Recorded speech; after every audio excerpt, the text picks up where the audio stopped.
വണ്ടൂരിൽ കഴിഞ്ഞ 4.5 പതിറ്റാണ്ട് കാലമായി പഴയ ടാക്സി സ്റ്റാൻഡായി ഉപയോഗിച്ചു വന്നിരുന്ന സ്ഥലത്ത് MLA ഫണ്ട് 40 ലക്ഷം നീക്കിവെച്ചു എന്നാണ് അറിവ്. അവിടെ ഒരു ഓഡിറ്റോറിയം നിർമ്മിക്കുന്നതിന് വേണ്ടി, ഓപ്പൺ ഓഡിറ്റോറിയം നിർമ്മിക്കുന്നതിന് വേണ്ടി പണികൾ തകൃതിയായി നടന്നു വരികയാണ്. ഒരു അക്രഡിറ്റ് ഏജൻസിയെ അത് ഏൽപ്പിക്കപ്പെട്ടു എന്നാണ് നമുക്ക് കിട്ടിയ വിവരം.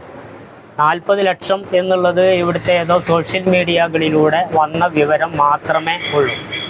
പഞ്ചായത്തിൻ്റെ ആസ്തി രജിസ്റ്ററിലുള്ള ആ പ്രസ്തുത സ്ഥലത്ത് എന്ത് നിർമ്മാണമാണ് നടക്കുന്നതെന്ന് പഞ്ചായത്ത് അധികൃതർക്കറിയില്ല. MLA ഫണ്ടിൻ്റെ ഇംപ്ലിമെൻറ്റിംഗ് ഉദ്യോഗസ്ഥന്മാർ നിലവിൽ ബ്ലോക്കാണ്. അക്രഡിറ്റ് ഏജൻസിക്ക് ഏൽപ്പിച്ചു എന്ന പേരിൽ അവർക്കും ഒരു മറുപടി അറിയാൻ കഴിയുന്നില്ല. ഒരു ദിവസം JCB ഉപയോഗിച്ച് ചില കരാറുകാർ അവിടെ പ്രവൃത്തി നടത്തുമ്പോഴാണ് നിലവിലെ 45ഓളം വരുന്ന ടാക്സി ഡ്രൈവർമാർ അവിടെ നിന്ന് തെരുവിലിറങ്ങുന്ന സ്ഥിതിയിലേക്ക് വന്നിട്ടുള്ളത്. കരാറുകാർ പറയുന്നതനുസരിച്ച് അവരുടെ പ്രവൃത്തി കഴിഞ്ഞാൽ അവർക്ക് അവിടെ പുനഃസ്ഥാപിക്കപ്പെടും എന്നാണ്. പക്ഷേ അതിൻ്റെ നിർമ്മാണം കണ്ടിട്ട് തികച്ചും അശാസ്ത്രീയമായ രീതിയിൽ വണ്ടൂർ അങ്ങാടിയിൽ ആകെ ജലപ്രളയം ഉണ്ടാകുന്ന തരത്തിൽ തികച്ചും അശാസ്ത്രീയമായി അവിടെ നിർമ്മാണ പ്രവൃത്തി നടക്കുന്ന വിവരം കിട്ടിയപ്പോഴാണ് ഇവിടെയുള്ള ട്രേഡ് യൂണിയൻ നേതാക്കളും ടാക്സി ജീവനക്കാരും എല്ലാ രാഷ്ട്രീയ പാർട്ടികളും ഒത്തുചേർന്ന് എന്താണ് ഇതിൻ്റെ നിജസ്ഥിതി എന്നറിയുന്നതിന് വേണ്ടി ഒത്തുചേർന്ന് ഇന്ന് പഞ്ചായത്തിൽ വന്ന് പഞ്ചായത്ത് സെക്രട്ടറിയുമായി സംസാരിച്ചപ്പോൾ അദ്ദേഹത്തിന് വേണ്ടത്ര അറിവുകളില്ല എന്ന് തന്നെയാണ് പറയുന്നത്.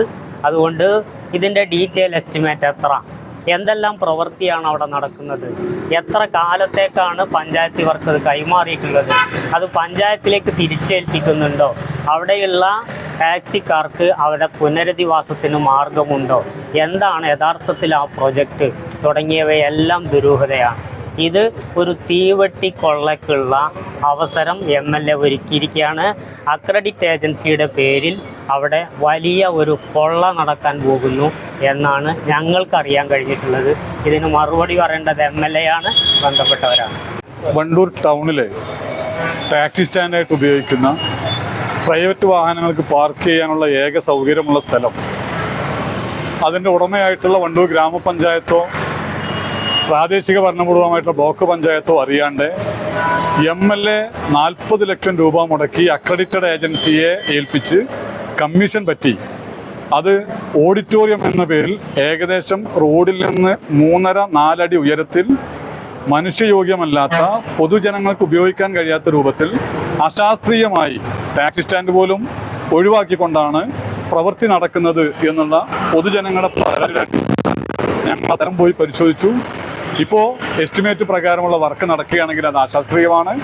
അത് ടാക്സിക്കാർക്ക് ഉപയോഗിക്കാൻ പറ്റാവുന്ന, പൊതുപരിപാടിക്ക് ഉപയോഗിക്കാൻ പറ്റാവുന്ന, വണ്ടൂർ ടൗണിൽ വരുന്ന ആളുകൾക്ക് വാഹനങ്ങൾ പാർക്ക് ചെയ്യാൻ കഴിയാവുന്ന, പൊതുപരിപാടികൾക്ക് ഉപയോഗിക്കാൻ കഴിയാവുന്ന രൂപത്തിലേക്ക് അത് ഉപയോഗപ്പെടുത്തണം. അതിനെക്കുറിച്ച് നിലവിൽ പഞ്ചായത്തോ അതല്ലെങ്കിൽ ബ്ലോക്കോ അവർക്ക് ആ പരിപാടിയെക്കുറിച്ച്, പദ്ധതിയെക്കുറിച്ച് ഒരു അറിവുമില്ല. വാണിയമ്പലത്തെ ടൗൺ സ്ക്വയർ പോലെ വണ്ടൂർ അങ്ങാടിയിൽ കൂടി കോടികൾ ചെലവഴിച്ചുകൊണ്ട് ഉപയോഗശൂന്യമായ ഒരു പദ്ധതി നടപ്പിലാക്കരുത് എന്നും അത് അവിടുത്തെ ടാക്സി ഡ്രൈവർമാരെ കൂടി വിശ്വാസത്തിലെടുത്ത് പൊതുജന സമക്ഷം ഉപകാരപ്പെടുന്ന പൊതുജനങ്ങളുടെ അഭിപ്രായങ്ങൾ കൂടി വാങ്ങിക്കൊണ്ടുവേണം അത് പൂർത്തീകരിക്കാൻ എന്നാണ് ഞങ്ങൾ. ഹയ മംഗല്യോത്സവ് 2025 2.5% മുതൽ പണിക്കൂലിയിൽ വിവാഹാഭരണങ്ങളുടെ അതിവിശിഷ്ടമായ ശേഖരം, 5% മുതൽ തുടങ്ങുന്ന ഗോൾഡ് ബുക്കിംഗ് സ്കീമുകൾ. Haya gold and diamond. വിദ്യാഭ്യാസ മേഖലയിൽ മികവാർന്ന സേവനങ്ങൾ ഒരുക്കാൻ ഇനി Hyser college of advance studies admission ആരംഭിച്ചിരിക്കുന്നു.